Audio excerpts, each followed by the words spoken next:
పెద్ద పెద్ద బండ్లు వేసుకుంటారు. హిందుస్థాన్ అయితే చాలా అంటే చాలా కూల్ గా ఉంది.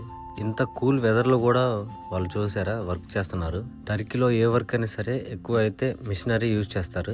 మా కంపెనీలో అయితే ఈ రోజు ఏదో చిన్న కన్స్ట్రక్షన్ జరుగుతున్నట్టుంది. మా వాడికి మంట అయితే కానొచ్చింది. దాన్ని చూసి చూడగానే పరిగెట్టుకుంటూ వెళ్ళి దాని దగ్గర కూర్చొని వాళ్ళతో ముచ్చట్లేయడానికి ట్రై చేస్తున్నాడు. కాకపోతే మనవాడికి ఏమో లాంగ్వేజ్ రాదు. టర్కీ లాంగ్వేజ్ కొంచెం డిఫికల్ట్ గానే ఉంటది. కొంచెం ఇంట్రెస్ట్ పెడితే నేర్చుకోవచ్చు. ఆ బయట గా కనిపిస్తుంది ఇసుక మొత్తం మంచుతో కప్పేసింది.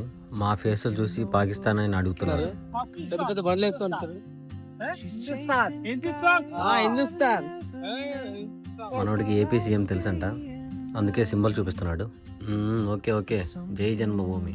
మనోడికి ఒంట్లో కొంచెం వేడి తక్కువైంది, అందుకే బాడీ అంతా హీట్ చేసుకుంటున్నాడు. ఒక్కసారి మిషన్ స్టార్ట్ అయింది. టర్కీ వాళ్ళు ఏదో కావాలని స్టార్ట్ చేసినట్టుంది. అన్నం తినపైన బతకగలమా కానీ వాటర్ తాగకుండా అస్సలు ఉండలేము. టర్కీలో అయితే మాక్సిమం ట్యాప్ వాటర్ తాగుతారు. లేదు అనుకుంటే బయట కొనుక్కొని తాగొచ్చు. మనకు దగ్గరున్న మార్కెట్లో అవైలబుల్గా ఉంటాయి. మేమైతే ట్యాప్ వాటర్ తాగుతాం.